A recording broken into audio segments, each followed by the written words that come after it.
Coming soon to own on video and DVD.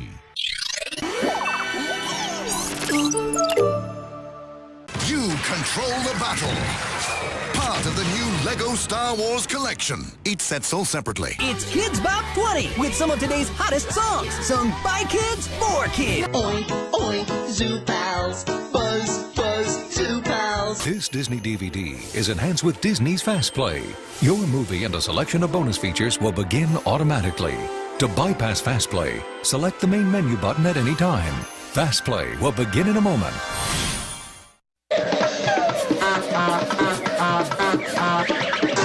Wedgies!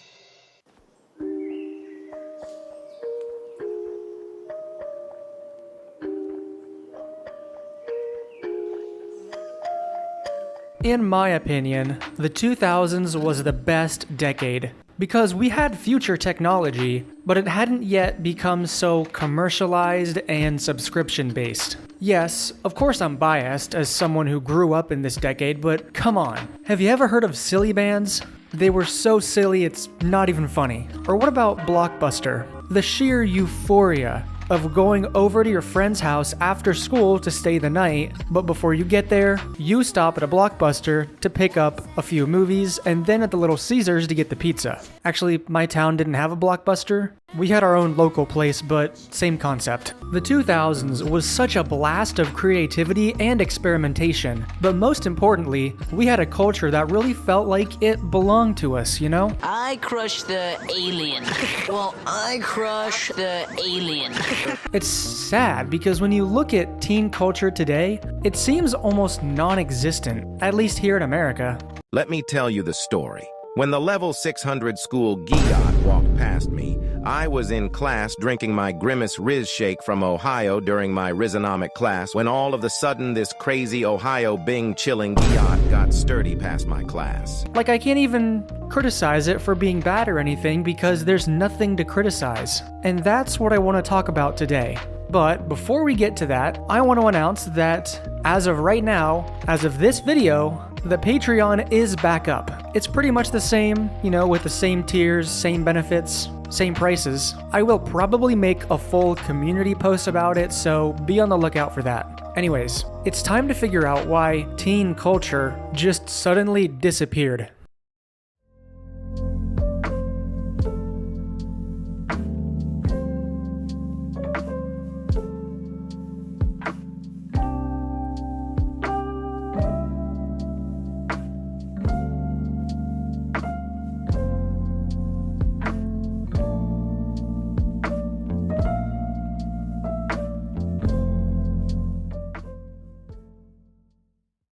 Okay, so what do I mean by teen culture exactly? According to the Wikipedia for it, an emphasis on clothes, popular music, sports, vocabulary, and dating typically sets the youth apart from other age groups. A lot of people my age tend to equate teen culture with the 2000s. And while this is when we saw a huge rise in marketing towards this demographic, it wouldn't really be correct to say that teen culture was just in the aughts decade. It's not the whole story. Although teen culture is a relatively new thing in human history, it started in the 1900s with the implementation of compulsory education. Compulsory education basically means the government steps in and says, hey, your kids have to go to school, we demand it. Yeah, this didn't happen in America until the 1920s. So with kids now going to school and interacting in a more structured, consistent environment, something unexpected happened. For the first time ever, kids and teenagers started to develop their own culture. Now, you have interests being shared between broad age groups, rather than being dictated solely by race, regionality, or social class. Cultural differences still existed between these divisions, but for the first time in America, there was a real connection shared by everyone of a certain age. And I remember this as a really powerful thing when I was in school. I mean, the book fair, right? Just about every school had a variation of this, encouraging kids to read books. But you got to interrupt the entire school day and go to the gym and just buy cool shit. Because they didn't just have books. They had piggy banks with digital locks, diaries, toys, everything. Even the books got a certain spotlight by us internet-addicted kids, which was really impressive. I remember when Diary of a Wimpy Kid was coming out. This was like the thing back then. And when the third wheel came out... Oh, good. Why, that's very good. Yes, I like that. Oh my god, the school had to order more books because every single student wanted one. They didn't have enough for everyone. The point is, these commonalities allowed us to create our own cultural identity. In order to describe what teen culture really is, you have to isolate and analyze a particular era of that culture. I'm a 2000s kid, so teen culture for me is 2000s core. Disney Channel. Rise and shine, bitch! We're going to Disneyland! Cartoon Network, Nickelodeon, Claire's, Silly Bands, Pillow Pets, Pop Tropica, Club Penguin, The Black Eyed Peas, the Nintendo DS, One Direction, Nick Jonas, Britney Spears. To anyone watching this video who isn't a part of Gen Z, I want to show you the pinnacle of 2000s kids culture. One of the few cornerstones that holds it all together. It is one of the coolest things I own, and it is something only people born into that generation will really understand. A lot of you may remember the hit movie Shark Boy and Lava Girl. Mr. Electric, send him to the principal's office and have him expelled! Released in 2005. While this is a cultural phenomenon in and of itself, for every person who dreams up the electric light bulb, there's the one who dreams up the atom bomb. You may be surprised to know that it wasn't the first of its kind. Released 2 years earlier, Spy Kids 3D, Game Over. Pros, superior intellect. Cons, physically disabled. Not a brave enough boy for this! The film follows Junie, a kid spy who has to save his sister Carmen from inside a video game world, which is about to go live, and trap every kid in VR. Horrible, atrocious even 3D effects by today's standards. But for the time, this was the coolest fucking thing on the entire planet to a kid. I'm the guy. You're not that guy, pal. Trust me. You're not that guy. There's a part in this film where one of the characters will literally look at the camera and subtly tell you, the viewer, to now put on your 3D glasses. And only then did the film become 3D. I actually have my own DVD copy of the film that comes with its own pairs of 3D glasses. This is the coolest thing that I own, and it only makes sense to those of us that grew up in that short time period. Bundling glasses along with a DVD release is an incredibly short trend, but it's the perfect representation of odds era fun. It's something that pushes the boundaries of the technology available, but they didn't try to sell you the glasses separately. They included them with the DVD set, because they wanted kids to have the best experience possible while they took on the cost of higher production. You just don't see genuine stuff like that nowadays. But it gets better. Navigate the DVD menu and you'll find out they actually included a full game inside this DVD. I'm serious. You use your TV remote to move up, down, left, and right as you're in this Mad Max-esque race from the movie. It's pretty low quality by today's standards, of course, but for a kid, this was amazing. There's even a point in the movie where they mention Halo, like by name, and they talk about its mechanics. It just blows my mind that this thing actually exists. Again, an explosion of future technology, but it hadn't yet become so commercialized and subscription-based. Now I know that point is debatable among people. 2000s culture is very, very commercialized when you look back on it. Like they were just selling that stuff to kids all over the place. But it felt more like they had a genuine thing to sell because they believed in it and thought it was cool. No, just about every industry had creativity just pouring out of it. Literally every company and studio was some kind of trailblazer. Boy bands were exploding in popularity, Pixar was pumping out banger animated film after banger animated film, video games were being revolutionized, the internet was constantly changing and evolving every new year, with new and exciting opportunities. Suddenly, you are watching a bunch of awkward 20-somethings become internet celebrities overnight. If you were born between 97 and 2012, you were able to catch a glimpse of this phenomenon, officially labeling you as Gen Z. Compare the creativity of the Gen Z era to what we have now, and it's no wonder Gen Zers are so hopelessly nostalgic, as now we feel the need to combat the ever-aching dilemma of loss and creativity, as this Vanguard blog puts it. According to them, Gen Z is in an era where originality is faltering and original ideas are hard to come by, and have been for a while. It's been new trends that start the new age of thinking through the decades. But if our trends come from the past, then most of our ideas would just be revamps of older trends. We simply get a reference and work off of that. And although it might work in the moment, it creates a sense of short-term victories. Ever wonder why every 20-year-old YouTuber is sick of Disney's live-action remakes? Why are there so many of them, all of them actively pissed off at Disney for making what is technically a smart financial decision? Because when we were growing up, we had the luxury of mainstream, original, animated films capturing the attention of everyone, and pushing so many new ideas into the industry. Compare that to now, where we're all huffing the nostalgia gas. Yes, the 20-something YouTuber constantly saying, "Things were better in my day," gets annoying, but it comes from a place of caring. We just want the new generation, Gen Alpha, to be able to have their own cultural identity like we did, no matter how weird and nonsensical it was. Once Gen Z enters the entertainment industry, you're going to see a lot of 2000s nostalgia, especially with studios like Disney and DreamWorks starting to remake their 3D animated films. Cartoon Network sees the writing on the wall and are already facilitating that 2000s nostalgia returning with Adventure Time, Regular Show, and Gumball revivals in the works. But if any Disney rep is watching, I have an idea for you. Animated remakes. Take your live-action franchises and retell those stories in their own animated style. The adult animation market is massive, and you will get free online marketing if you make something halfway decent. I don't understand why this hasn't really been done already. But okay, we're getting off topic here. What you really need to know is, when people refer to teen culture, they might be referring to 2000s nostalgia specifically. That's just how most of us experienced this connection.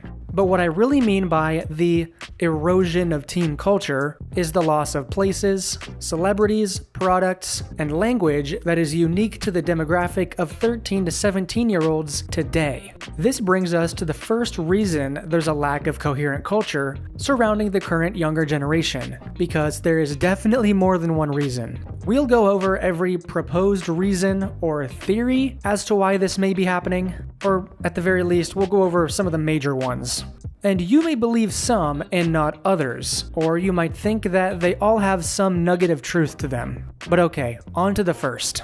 Let's get back to what I said a matter of seconds ago. But what I really mean by the erosion of teen culture is the loss of places, celebrities, products, and language that is unique to the demographic of 13 to 17-year-olds today. Disney Channel, Cartoon Network, Nickelodeon, Claire's, Silly Band's, Pillow Pets, Pop Tropica, Club Penguin, The Black Eyed Peas, the Nintendo DS, One Direction, Nick Jonas, Britney Spears. The key word in that speech is products. What Gen Z looks back on as childhood innocence, in reality, wasn't so innocent. With the emergence of new technologies and industries, comes new, greedy business practices and a world of unregulated fun. As a writer for The New Yorker noted in 1958, and, as this BBC article points out, to some extent, the teenage market, and in fact the very notion of the teenager, has been created by the businessmen who exploit it.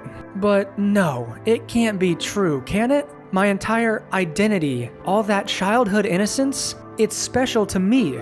You may not want to hear this, but just like every generation before and after us, turns out we've been looking at it through those rose-tinted 3D glasses. Club Penguin, Roblox, and Pop Tropica were great sites for kids, but being a place where only kids tend to hang out, that kind of environment just wouldn't work today, with the public becoming much more aware of some of the crazy and dangerous people the wider internet has to offer, combined with a lot of overprotective parents reacting to the media. Actually, Roblox has recently gotten themselves into a lot of controversy, being the last big holdout of that era. Not to mention, the documentary Quiet on Set reveals just how abusive the child star industry really was, even at the bigger studios like Nickelodeon. Products like silly bands, pillow pets are great, but marketing directly to kids has become something we more heavily criticize as time has gone on. Now, that does not mean it translates into any actual regulations, but the fear from the media has shifted a lot of the public perception.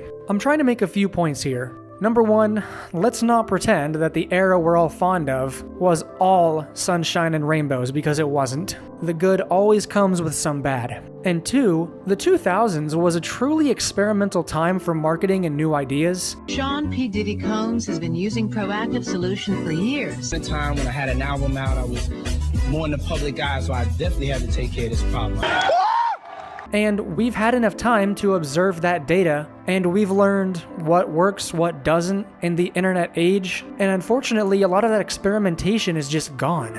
No one's willing to take the risk anymore when you know exactly what works. We got the data, and we changed our behaviors, and companies changed their marketing strategies accordingly. We also became aware of the potential for teen-oriented websites to become hotbeds of bad activity from bad people. Websites made specifically for kids and teens don't really exist anymore, and even if they do, they're not in touch with their target audience like they used to be. That's why I think some of this erosion is due to a lot of controversy. Over-commercialization, gross marketing tactics, and other negative impressions coming out since it all happened. Because of this, the public consciousness around marketing to kids has changed, leading to a lot of overprotective parents, with companies and studios responding by focusing their marketing elsewhere. But was the internet really more dangerous for us kids back then? I mean, really. It's hard to say. The laws haven't kept up with technology, and everything has been taken over by algorithms. The worst thing about all of this is that all those fear tactics didn't even work, really. TikTok and YouTube kids are so much worse than the stuff we had back in the day. Nevertheless, I think it's because of this shift in our way of thinking and behaviors that caused cool new trends like these to fizzle out. Another reason suggests that modern technology is guiding adolescents in a direction that doesn't support them having their own culture, or even their own identity. For this theory, I've pulled a lot of the information from two sources: this Volt magazine article published in 2022, and this DazedDigital article published in 2023. Quote, "Our main source of inspiration normally comes from the older kids around us, like our siblings, who show us what is popular among their peers. As younger kids, we try to copy them by stealing their clothes, using their slang, how do you do, fellow kids? Or imitating their body language. The act of mimicking the behaviors of older kids is still a common occurrence, but with the introduction of social media, it has become a lot easier for a preteen to absorb the behaviors of people who are in their 20s and 30s. The things we used to associate with teenagers, such as acne and braces, are hidden behind filters and makeup. It has also become much more difficult for youth to act their age, as the pressure to keep up with appearances and social media increases.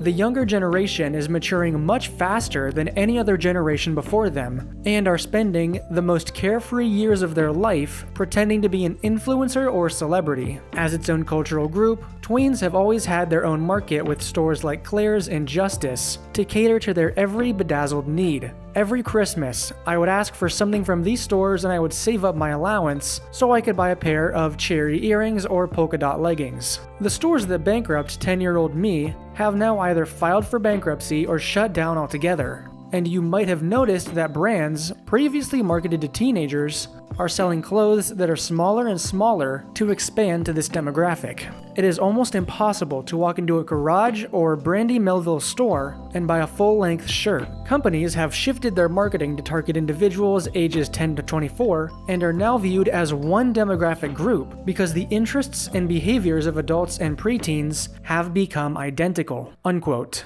I also want to read you this quote from our DazedDigital article, because I think it sums up the current situation pretty efficiently. Quote, "Let's not be naive about the fact that teen-focused media was a capitalist project to sell everything from clothes to makeup to entertainment directly to the consumer. As there are far fewer ring-fenced spaces dedicated to them and their needs, the power of teens as a consumer group is disappearing. We're seeing teen girls comparing themselves, their lives, their bodies, their experiences to people who are in different life stages and life phases compared to them." Unquote.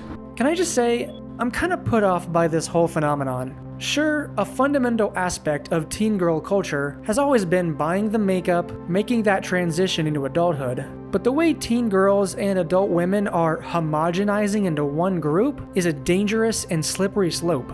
On one hand, you have young girls acting like 30-year-olds on social media, posting things they absolutely should not be posting, and drowning in their own body dysmorphia. Not only are young teens moving to be interested in adult things, adults are now becoming nostalgic for their own teen years and reintegrating themselves into teen culture, further homogenizing these two demographics, aka the obsessive parent involving themselves in their children's drama, because they remember going through petty high school drama and secretly want to be part of that world again, to escape the monotony of adult life. I don't know if I'm alone in this, but it is kind of icky thinking about how a lot of teen shows now are just made for adults. When I was growing up, teens watched Liv and Maddie, Good Luck Charlie, and Dog with a Fucking Blog. There is something very important that I need you to understand.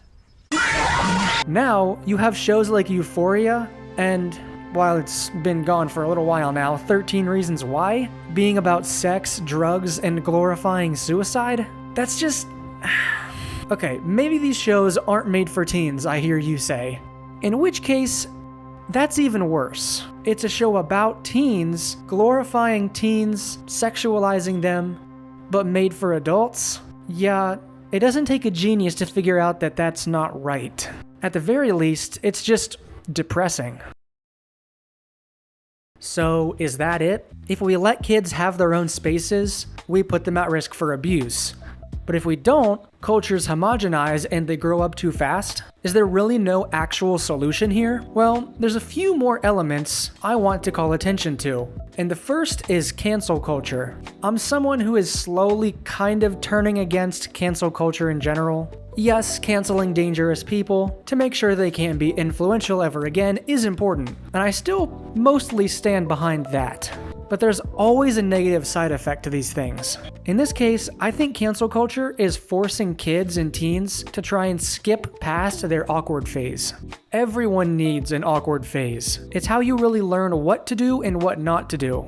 It's also where you make a lot of your friends who are also going through this same awkward phase. But now, in a world where everyone's got a million eyes on them, there's a conscious attempt to suppress that side of yourself more than ever. Cancel culture, good for making sure dangerous people never come back. But as a side effect, the younger generation has this lack of free expression and a homogenized idea of what you're supposed to be like. There's no exploration of identity, no creativity. I mean, look what happened to me, for example. You could say, in a way, my sex education videos were a representation of my awkward phase, expressing my frustrations with the lackluster sex education scene. But because I publicly went through this period of awkward but important discussions and growth for myself, I got quote-unquote canceled, technically speaking.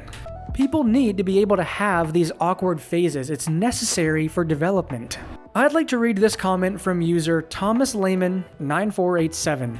I made a community post asking, what happened to teen culture? And this user says, quote, I think it is in part due to the internet. As many other comments have said, sure. But an interesting thing to notice is that in countries like Japan, they undoubtedly do still have their own culture for teens, with manga made specifically for child boys, child girls, teen boys, teen girls, adult men, and adult women. It's a Western thing, more than likely due to the largest companies in the world, entertainment and tech giants, no longer creating products that cater to specific audiences, but producing products that are meant to appeal to the widest possible general audience for maximum profits.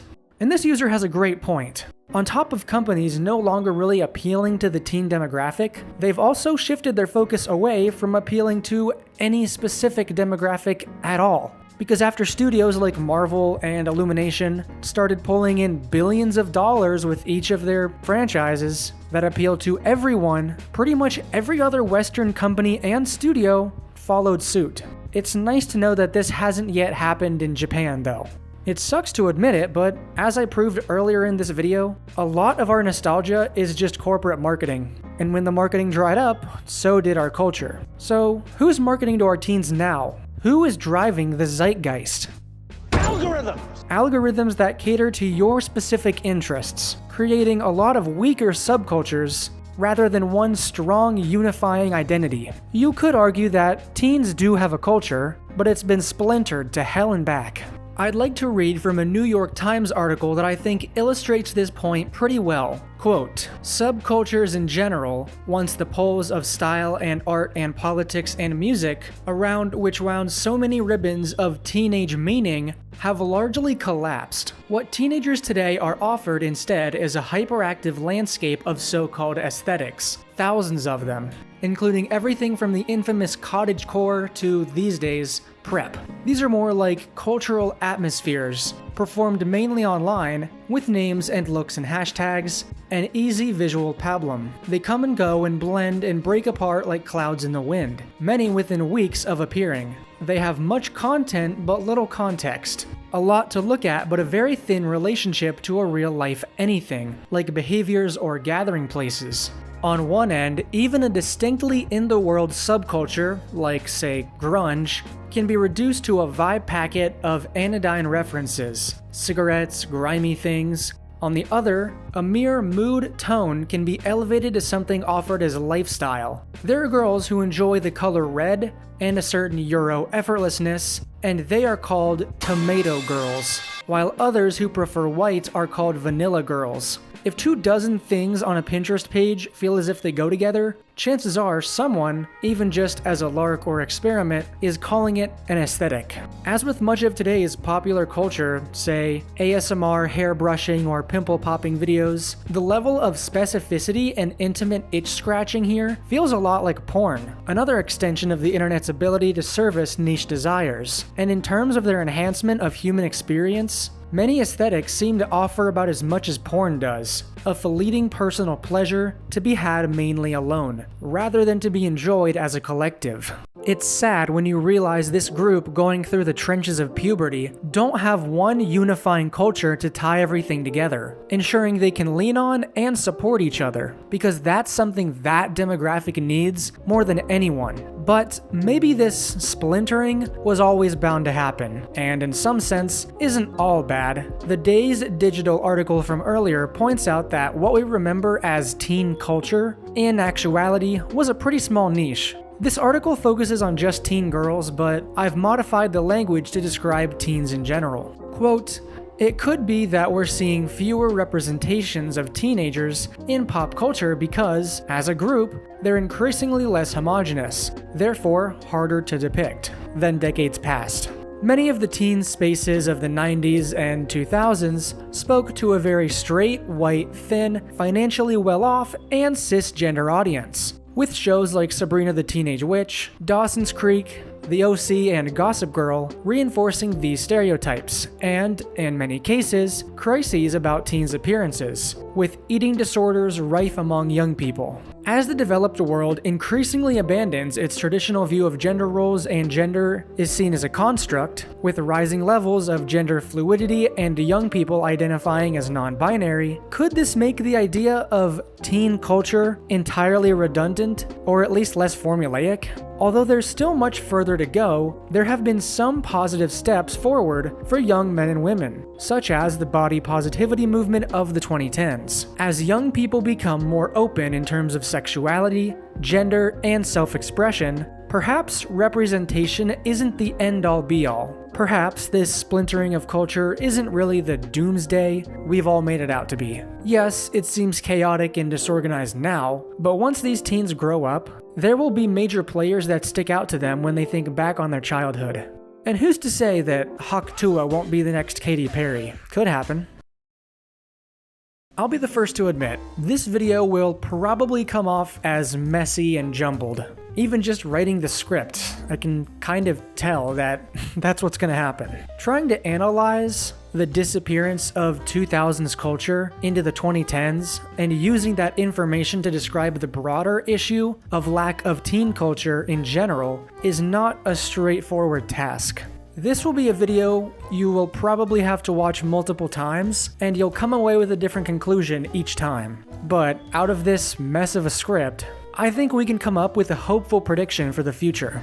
With the death of 2000s culture, we became more aware of gross marketing tactics from large corporations and celebrities that weren't so nice after all. We are still dealing with the fallout, and every day we're continuing to learn of just how commercialized, capitalistic, and inhuman our culture is becoming. But people aren't really falling for it anymore. We lived in blissful ignorance as kids, we grappled with the realizations as teens and young adults, and now we have a chance to build a better system as fully grown adults. It really is up to our generation to make that conscious change. I see a future where culture returns to something genuine, ultimately removed from these mega corporations and their algorithms. Yes, culture and commercialism will forever be linked, but it could be driven by companies that actually want to improve society, rethink technology, and make our lives better without microtransactioning us at every instant. That boundless creativity that we saw could come back.